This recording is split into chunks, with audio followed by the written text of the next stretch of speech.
जी चंद्रशेखर रावण को होश आ गया। बिल्कुल सही सुना आपने। आप सबको बहुत बहुत बधाई हो। अंततः चंद्रशेखर रावण को होश आ गया। होश से उनकी ऐसी यारी कि पूछो ही मत। उनकी होशियारी को देखकर, समझ बूझकर अब आप माथा पकड़ लेंगे, चिल्लाने लगेंगे, अचंभित और स्तब्ध हो जाएंगे, ये आप तय करिए। मैं तो एकदम फ्री हूं, जानता हूं, अभ्यस्त हूं। बालक किसी मंच के माध्यम से खुलकर कि यदि हम अपने पूर्वजों को, महापुरुषों को पूजते हैं तो हम उनके आदर्शों की, विचारों की हत्या करते हैं। जैसा कि आप सबको पता है कि बाबा साहेब ने क्या कहा था समस्त वंचितों से, शोषित और पीड़ितों से, कि हम तुम्हें मंदिरों में नहीं मिलेंगे, हम तुम्हें पूजा पाठ में नहीं मिलेंगे, हम तुम्हें कहाँ मिलेंगे? किताबों में। चंद्रशेखर रावण ये दोहरा रहा है, जबकि इस बात से सारोकार न जाने कब से समस्त बाबा साहेब अंबेडकर के अनुयायियों का कब से न जाने इससे संबंध है। ये अब जाकर के चंद्रशेखर रावण बता रहा है, ऐसी बात नहीं है, आप सभी जानते हैं, लेकिन फिर भी बता रहा है। तो भैया आप सबको पढ़ने की जरूरत है, अच्छी बात है। पूजा पाठ से आप लोग दूर हो जाओ, केवल पढ़ाई करो। अच्छा, हमारा ये कहने का मतलब है, क्या बाबा साहेब कहीं पर लिख कर चले गए थे, या कोई लेख पढ़ लिया आपने, या सपने में आकर बोल गए, या फिर ये आपका अपना ओवर कॉन्फिडेंस है? मेरे कहने का मतलब है कि भैया ठाकुरों ने, ब्राह्मणों ने आपके इच्छा के विपरीत जाकर के आपका शोषण किया। ये आपके दावे हैं, सबके दावे हैं। किसकी इच्छा होती है तड़पने की, चिल्लाने की, रोने की, भद पिटवाने की? ये उनकी इच्छा थी, ठाकुरों की, ब्राह्मणों की, रसूखदारों की।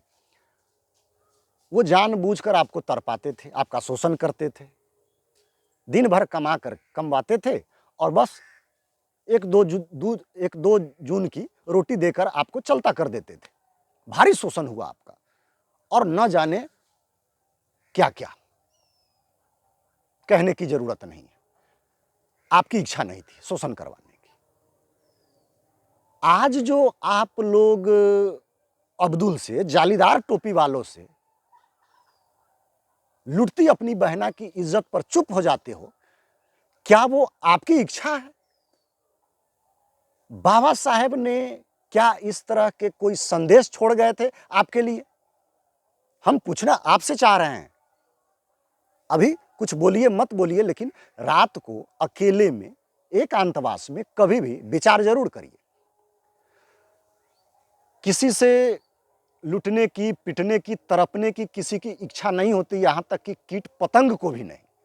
आप तो संपूर्ण मानव हो, ईश्वरीय रूप हो, तो आपकी भी इच्छा नहीं थी। क्या इस समय जो आप जबरन जालीदार टोपी वाले को निमंत्रण देते हो, ऐसा लगता है कि निमंत्रण दे रहे हो? आपकी जो बहना लूटी जाती है, पीटी जाती है, सोशल मीडिया के आने के बाद मतलब कि फेरिस्ट श्रृंखला है भैया, गिनती नहीं है।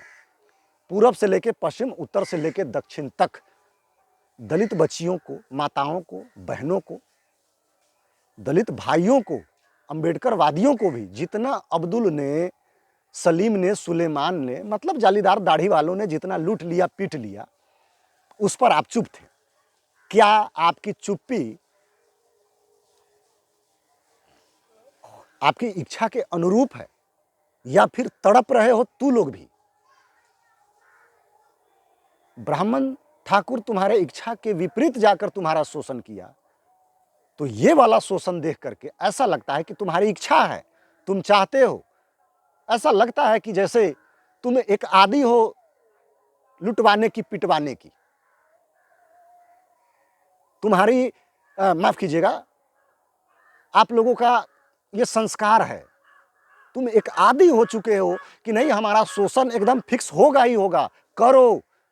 लेकिन ठाकुर ब्राह्मण तुम मत करो यार, अब मैं तुमसे तंग आ गया हूं। आओ अब्दुल और रिजवान, स्वागत है तुम्हारा, जो करना है कर लो।